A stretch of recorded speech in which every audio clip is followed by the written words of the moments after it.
I still hear the Vox channels in my sleep, though they have been silent for 11 years now. Not the voices themselves, those faded first, one by one, like candles snuffed in sequence across a cathedral the size of a continent.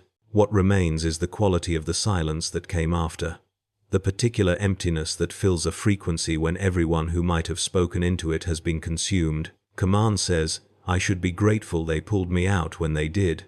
They say I witnessed a great victory for the Imperium, that Cadia's strategic brilliance turned back a tendril of Hive Fleet Kraken that might have threatened the stability of the entire Cadian gate.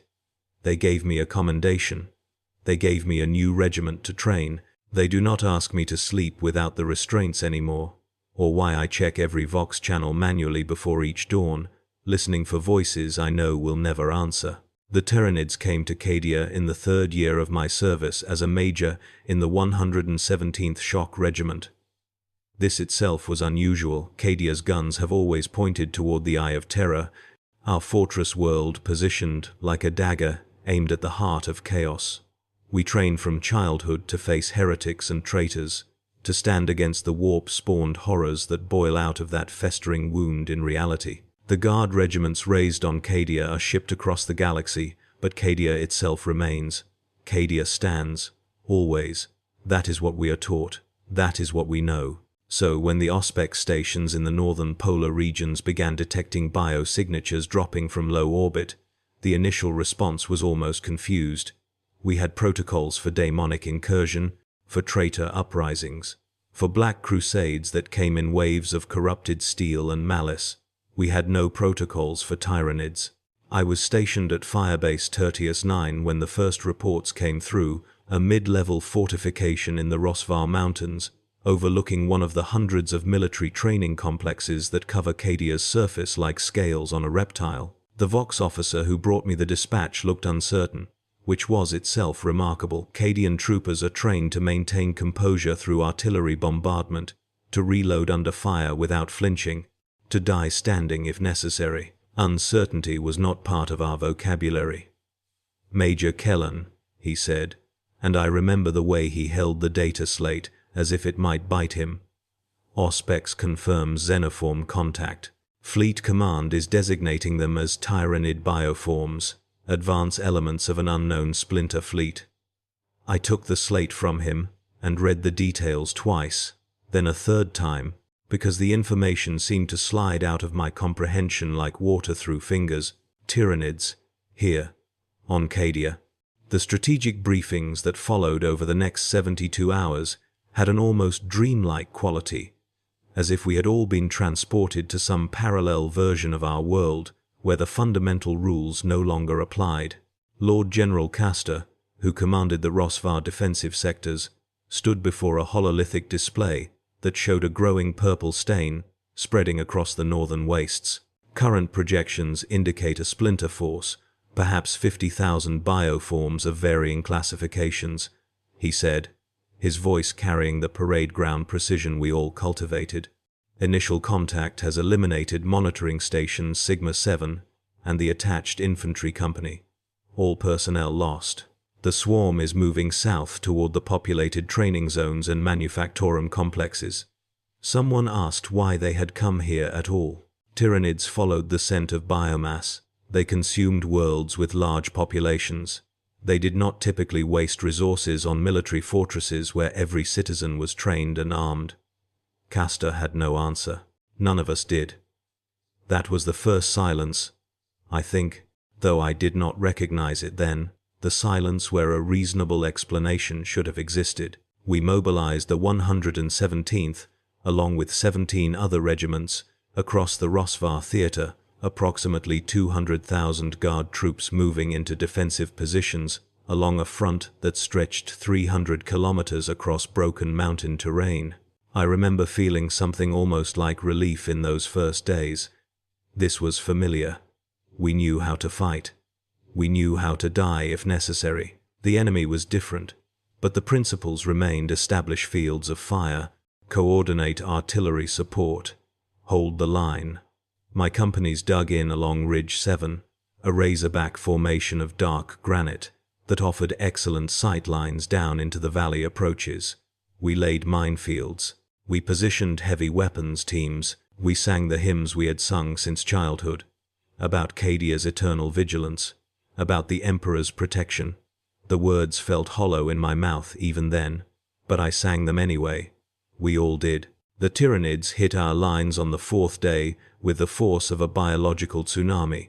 I had seen picked feeds of Tyranid assaults during tactical training, had studied the standard patterns homogaunt swarms to overwhelm defenses, warrior-class organisms to direct the attack, the larger beasts held in reserve. What I had not understood, what no amount of training could prepare you for, was the sound.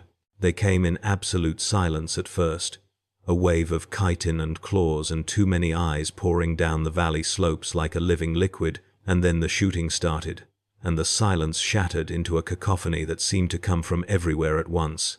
The crack of lasguns, the deeper boom of autocannons, the shrieking of the creatures themselves, not quite animal, not quite anything I could compare to living biology. My companies held. We killed hundreds of them, perhaps thousands. The valley floor became a carpet of twitching alien corpse matter. We took losses. 3rd Company lost 2/3 of its strength in the first hour, but we held. That night, after the swarm had withdrawn to digest its dead and reform for another assault, I made my first mistake. I checked the Vox channels to confirm connection with the other regiments along the defensive front. Most responded immediately: casualty reports, ammunition expenditure, requests for reinforcement. But the 43rd Armored, positioned 15 kilometers to our east, did not answer. I cycled through their company frequencies, then their command channel, then their emergency bands. Nothing, just the soft hiss of empty carrier waves. Vox malfunction, I told myself. They took damage to their communications array. But I knew Cadian doctrine: multiple redundancies, backup systems, runner protocols. If all else failed, I reported it to Sector Command and received acknowledgement. The 43rd would be investigated. I returned to preparing for the next assault and told myself it meant nothing. The Tyranids came again at dawn, and again at dusk, and again in the darkness between midnight and morning. Each assault was different, testing our defenses, probing for weakness, adapting with a speed that suggested intelligence of a kind I found deeply disturbing. After the 5th attack, they began employing spore mines that drifted on the wind like obscene seeds, detonating when they touched our trenches and coating everything in caustic biological acid. After the 7th, they sent burrowing organisms that erupted from beneath our positions, collapsing entire sections of the defensive line. We adapted too, learning to watch for tremors in the earth, to shoot the spores before they reached our lines, to rotate our troops before exhaustion could dull their reflexes. We were Cadians. We knew how to learn. We knew how to survive. But the silences grew. The 43rd Armored was officially declared lost, after reconnaissance found their positions overrun, their vehicles torn apart and partially consumed, no survivors.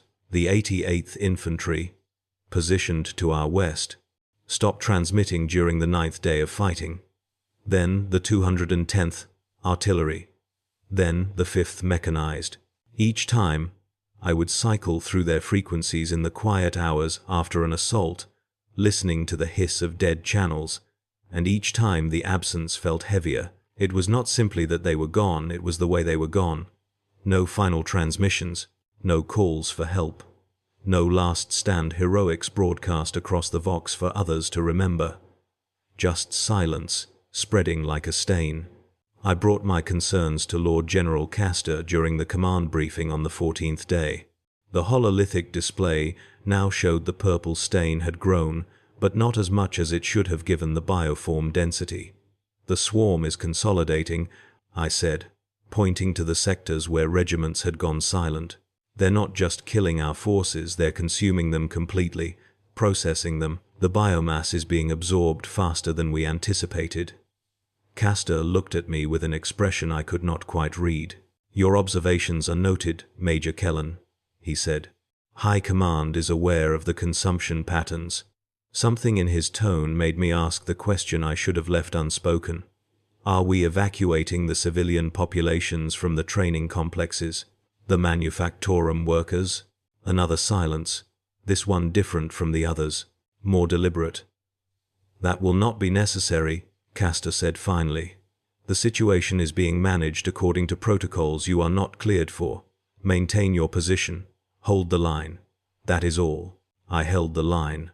For another 6 days I held it, watching my regiment dwindle from 11,000 effectives to fewer than 4,000. We learned to shoot Tyranid warriors through their carapace joints, to aim for the synaptic nodes on the larger beasts, to save our crack grenades for the armored organisms that could shrug off lasgun fire. We became very good at killing them. It did not matter. For every 100 we killed, 200 more came. The mathematics of attrition were elegant in their simplicity. We would run out of soldiers before they ran out of hunger. On the 20th day, something changed. The attacks stopped.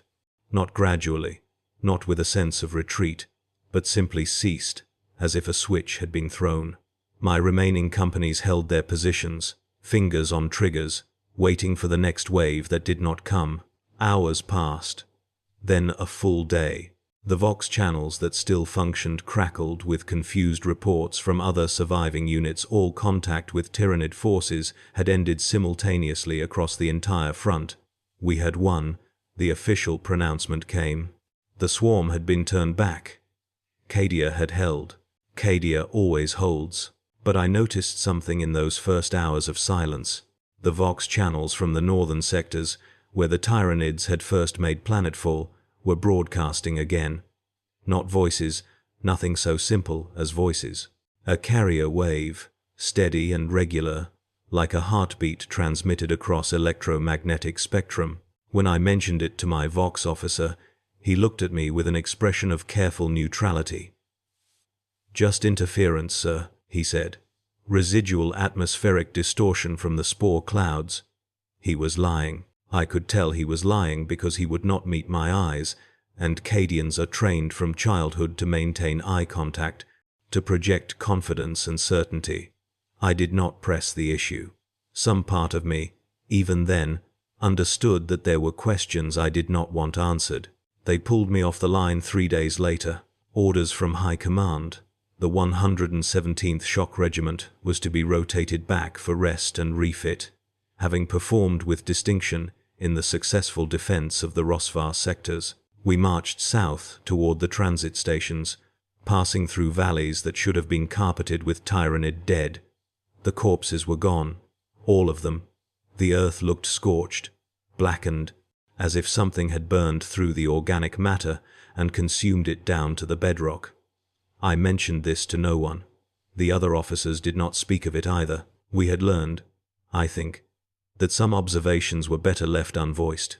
The transit station was crowded with other regiments being rotated out, thousands of guardsmen in the purple and white of Cadian uniforms, their faces showing the same careful lack of expression that I had seen in my Vox officer. We did not celebrate our victory. We did not sing hymns or exchange stories of heroism under fire. We stood in formation and waited for transport, and the silence was so profound that when someone dropped their lasgun, the clatter seemed to echo forever. I saw Lord General Castor one final time before my regiment was shipped off-world. He was standing on an observation platform overlooking the transit stations, and something made me climb the access stairs to speak with him, though I had no official reason to do so, and crossing that social boundary was not typical of guard protocol. He looked older than I remembered, though only 3 weeks had passed since the last command briefing. "Major Kellen," he said when he noticed me, "you performed admirably. Cadia is proud of its sons." I should have saluted and left. Instead I asked him, what happened to them? The Tyranids. Where did they go? He was quiet for a long moment, looking out over the sea of purple uniforms below. When he spoke, his voice was very soft, almost gentle. "They are still here, Major. They will always be here now. That is how Cadia stopped them." I waited for him to explain, but he turned and walked away, and I did not follow. Some truths, I had learned, come to you whether you pursue them or not. The real understanding came 2 months later. after my regiment had been reassigned to recruitment and training duties on a world called Herak Prime. I was conducting routine Vox maintenance, a habit I had developed, checking channels obsessively, listening for the voices that would never return when I decided to tune into Cadia's orbital relay frequencies. It was not strictly permitted, but the Vox operator on duty was young and did not question when a major requested access to off-world channels. I cycled through the standard military bands, hearing the usual traffic of a fortress world at high readiness. Then, almost by accident, I found the frequency I had heard in those final days on the line. The carrier wave. The heartbeat. It was stronger now, and underneath it I could hear something else. Not voices exactly, but patterns in the static that suggested voices, as if thousands of people were trying to speak simultaneously through the same channel, their words overlapping and blending into a susurrus that rose and fell in rhythmic waves. I listened for 3 hours, and slowly, the way your eyes adjust to darkness, I began to distinguish shapes in the noise. Words, phrases, biomass integration complete. Synaptic linking optimal. Cadia stands. Feed. The swarm. The Emperor protects. Always hungry. Cadia stands. The phrases repeated, cycling through what might have been hundreds of thousands of individual sources, all broadcasting on the same frequency, all saying the same things in endless rotation. I shut down the Vox immediately and sat in silence for a very long time. The young operator asked if I was well. I told him I was fine, that I had heard what I needed to hear. This was not precisely true, but I could not explain the reality that I had heard something I could never unhear, that I now understood what, managed according to protocols you are not cleared for, actually meant. The pieces assembled themselves in my mind with the inevitability of a logic engine processing data. The Tyranids had come to Cadia, yes, drawn perhaps by the biomass of our fortress world, or by some alien imperative we could never truly understand. They had begun their consumption, their transformation of biological matter into more Tyranid organisms, as they always did. But Cadia had something other worlds did not. Cadia had infrastructure. Cadia had the greatest concentration of military discipline and psychological conditioning in the Imperium. Cadia had millions of troops trained from birth to follow orders without question, to stand and die if commanded, to accept suffering as the norm and obedience as sacred duty. And Cadia had the Adeptus Mechanicus, with their knowledge of biological integration and neural augmentation, their understanding of how flesh and machine could be merged, how minds could be linked to external systems. What if you did not fight the swarm? What if you fed it instead? What if you gave it exactly what it wanted: biomass, genetic material, biological resources, but delivered it in a specific way, through specific channels, with specific modifications? The training complexes that were not evacuated, the manufactorum workers who remained at their posts, the regiments that went silent, one after another, in carefully orchestrated sequence, not destroyed, consumed, but consumed according to a plan. Tyranid hive minds function through synaptic links, connecting organisms into a unified consciousness directed toward consumption and expansion. But consciousness is information, and information can be corrupted. It can be shaped. If you fed a Tyranid swarm a steady supply of biomass that had been prepared, conditioned, augmented with specific neural patterns, what would happen? If every guard trooper consumed had been indoctrinated since childhood with absolute obedience to authority, with psychological conditioning that ran deeper than conscious thought, with neural pathways shaped by decades of drill and ritual and enforced belief, would that information transfer? Would the swarm absorb not just flesh but loyalty, not just genetics but doctrine? I think they did it gradually.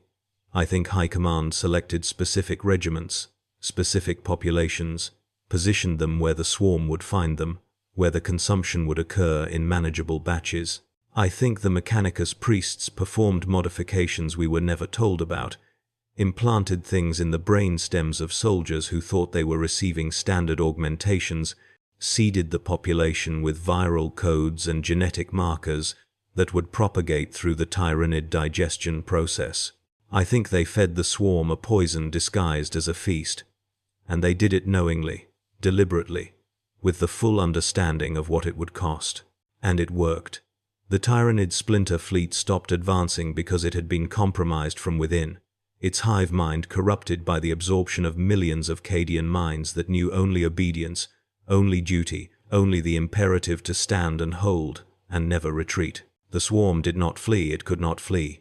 It had been transformed into something new, something that still hungered but hungered according to Imperial parameters. The Tyranids were still there, still alive, still processing biomass, but they were processing it in designated zones, following patterns that High Command could predict and control.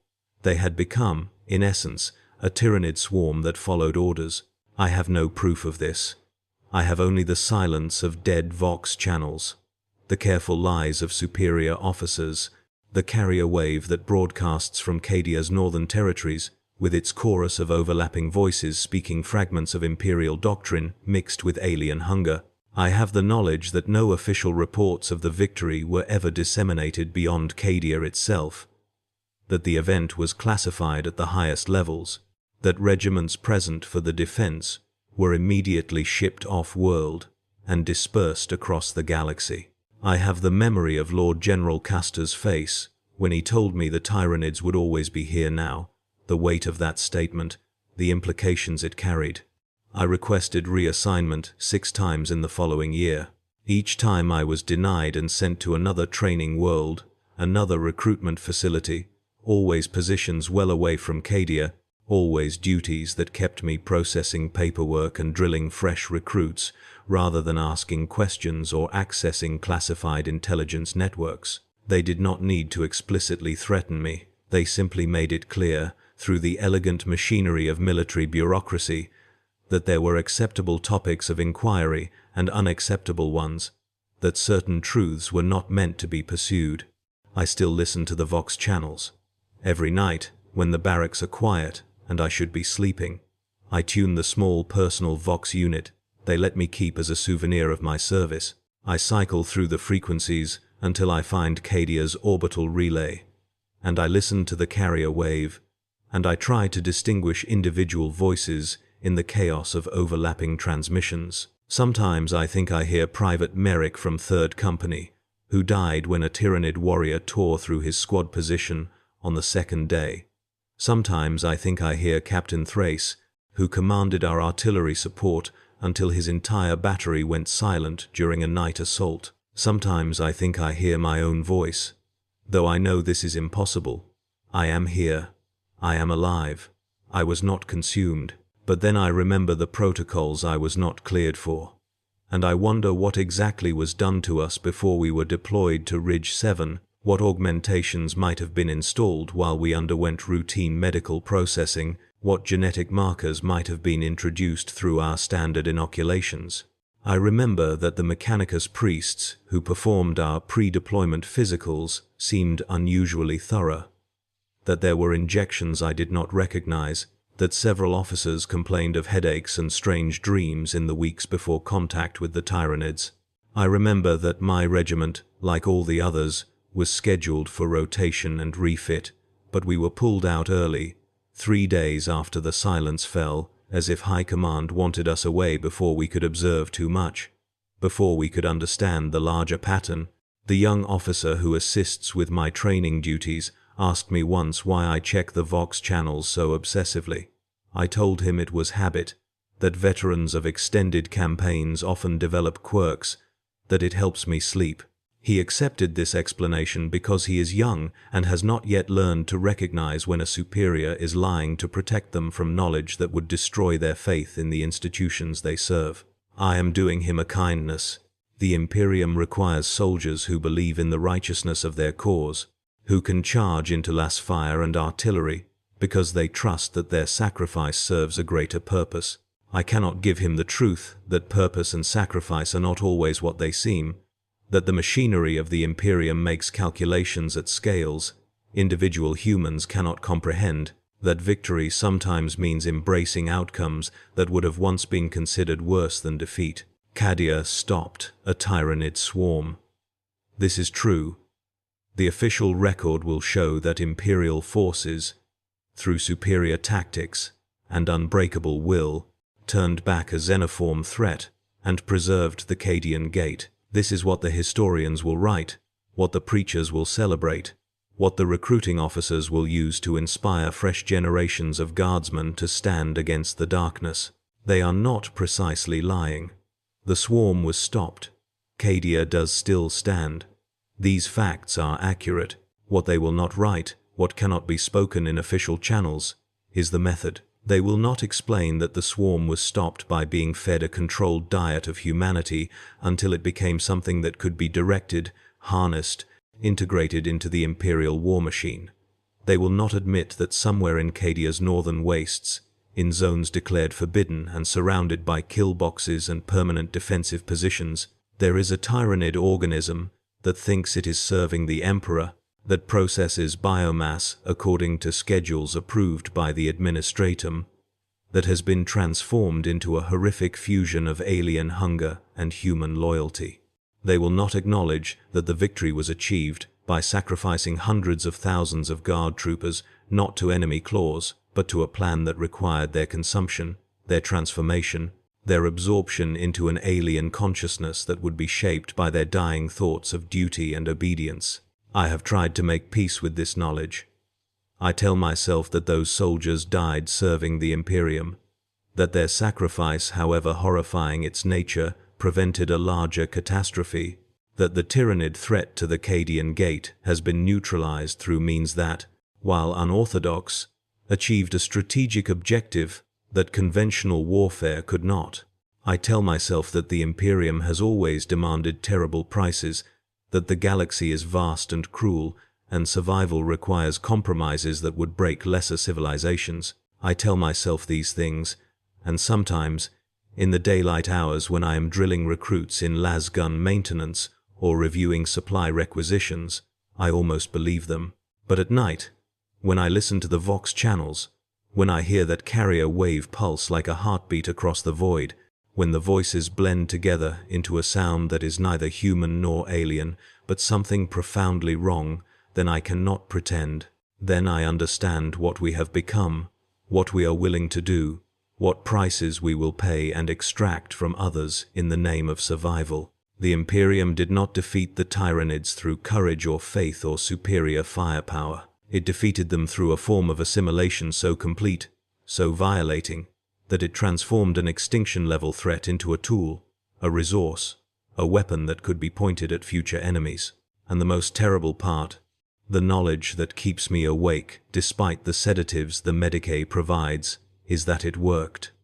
It worked brilliantly. High Command achieved exactly what it intended: a Tyranid swarm bound to Imperial will, unable to spread beyond designated zones, still alive and growing but controlled through the neural corruption of absorbed human consciousness. From a purely strategic perspective, it was a masterwork of military innovation. They found a way to defeat an enemy that cannot be negotiated with, cannot be intimidated, cannot be turned aside by any conventional means.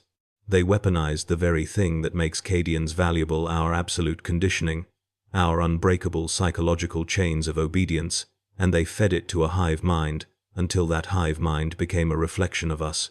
I have begun to suspect that this was not the first time. I have started paying attention to historical records, reading between the lines of after-action reports from other Tyranid encounters, looking for patterns. There are gaps in the archives, classified sections in campaign histories, entire regiments whose final dispositions are marked as strategic reassignment, with no further details.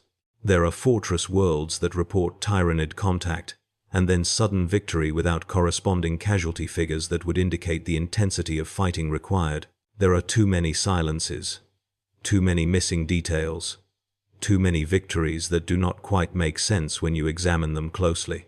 I think Cadia was a refinement of techniques developed elsewhere, tested on smaller scales, perfected through trial and error, until High Command had a reliable methodology for containing and corrupting Tyranid splinter fleets. I think there are zones throughout the Imperium where similar amalgamations exist, Tyranid organisms that have been psychologically compromised through the systematic feeding of conditioned human populations, swarms that hunger but hunger according to Imperial parameters, biological weapons that were once humanity's gravest threat, but have been turned into tools through methods so horrifying that they must remain forever classified.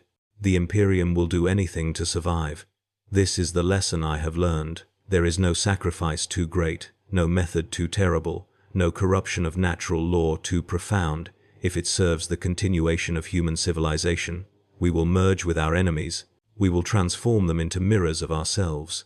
We will feed them our own flesh if necessary, rendered into poison through decades of psychological conditioning, until they become extensions of the very system they sought to consume.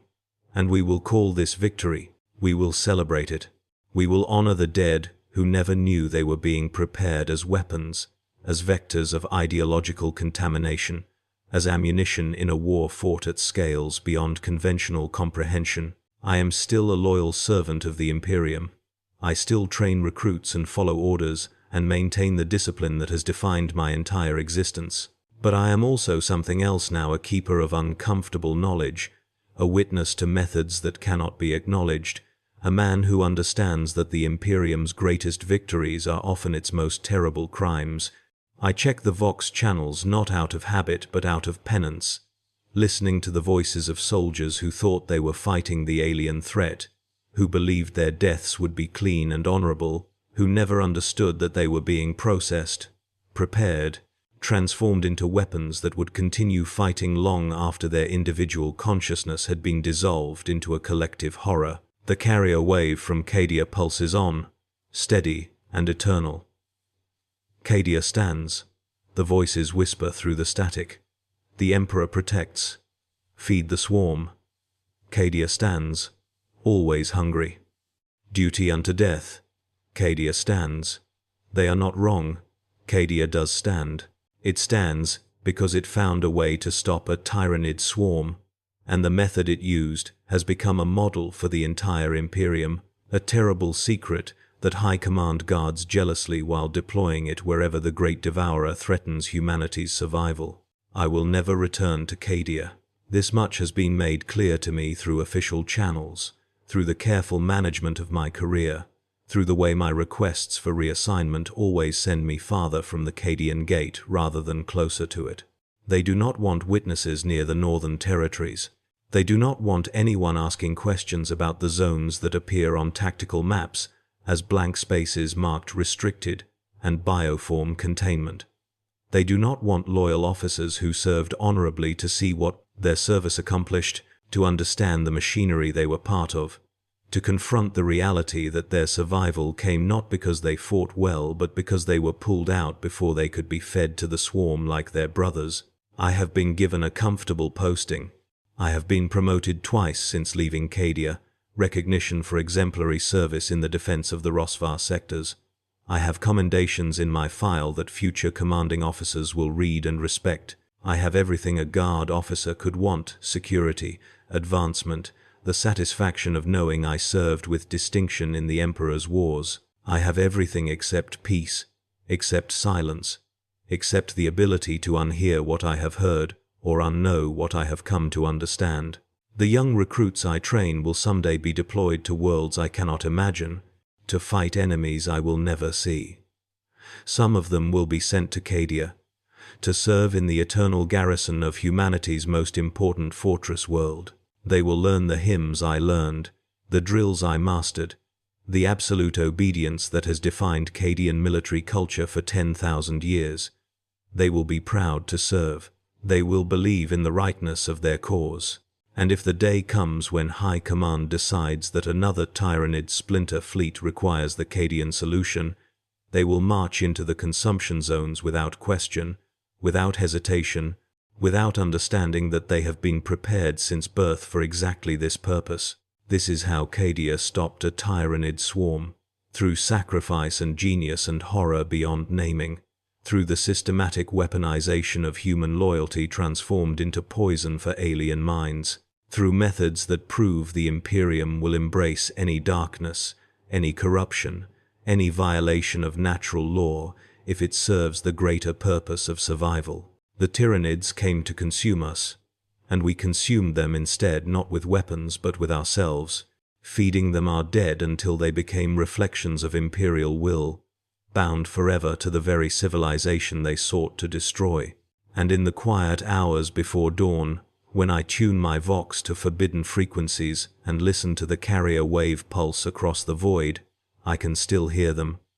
The soldiers of Cadia, the consumed, the transformed, still serving, still standing, still hungry.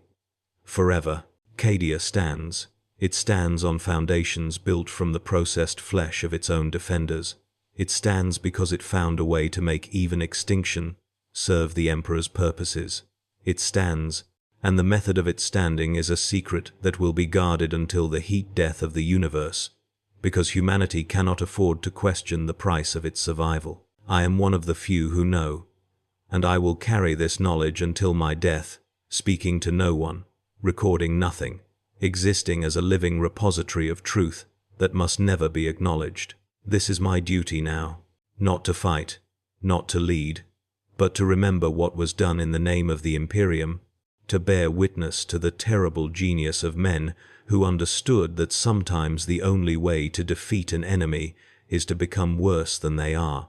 The vox channels whisper on, Cadia stands, the Emperor protects, feed the swarm, and in the silence between transmissions I can hear my own voice joining the chorus, though I have never spoken these words aloud, though I am here on Herrick Prime thousands of light years away. I can hear myself because I understand now what was done to me, what seeds were planted during those routine medical procedures, what markers were introduced that would activate only under specific conditions. I was pulled out early, not as a reward but as a test, a way to determine if the contamination vector could be transmitted through survivors, if the method could be refined to include delayed action elements that would propagate through military populations without immediate consumption. I am still serving the Imperium. I will always serve, but I am also something else now, something that carries Cadia's victory encoded in my flesh, ready to be deployed when High Command determines the time is right.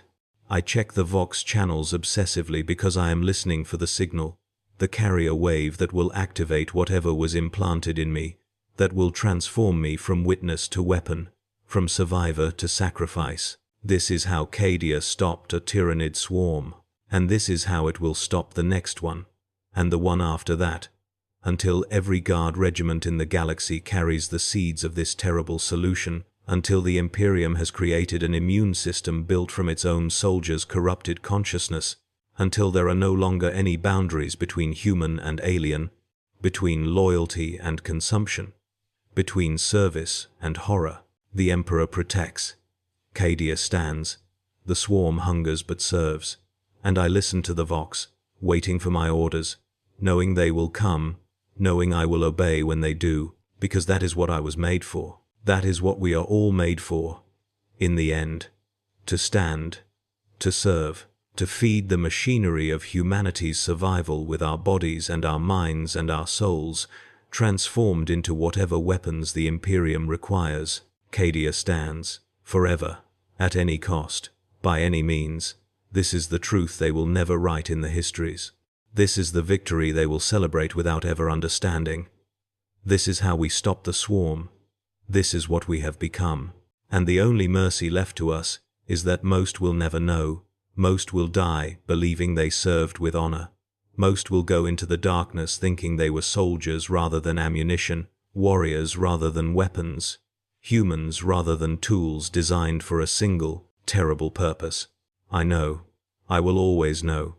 And in knowing, I am already lost. The vox whispers on. The carrier wave pulses. Cadia stands.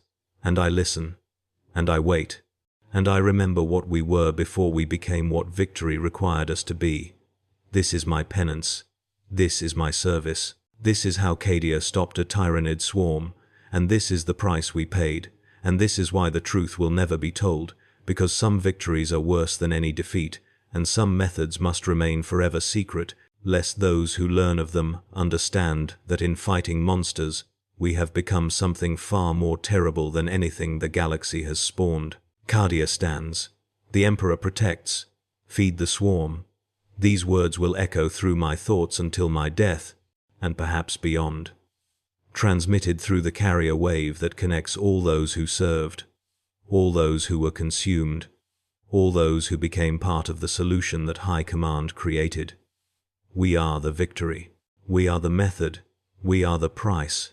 And we will never stop standing, never stop serving, never stop feeding the machinery that keeps the Imperium alive for one more day, one more year, one more millennium. This is how Cadia stopped a Tyranid swarm. This is what it cost. This is what we are. And this is why, when young officers ask me about my service, I tell them only that I followed my orders and did my duty, and I check the Vox channels before I sleep. Some truths are too heavy for living minds to carry. Some victories are too terrible to celebrate. Some methods must remain in the darkness, where they can continue their work unseen, unacknowledged, eternal. The Emperor protects. Cadia stands. And the swarm hungers, but serves, but hungers, but serves, forever and ever, world without end. This is my testimony. This is my witness. This is what I know, and what I can never tell. May the Emperor forgive us for what we have done in his name. May he forgive us for what we will do again when the next swarm comes, and the one after that, until there is nothing left of humanity but the methods we have devised to survive. May he forgive us, though I suspect even he cannot. Cadia stands, and I listen to the Vox, and I wait, and I know.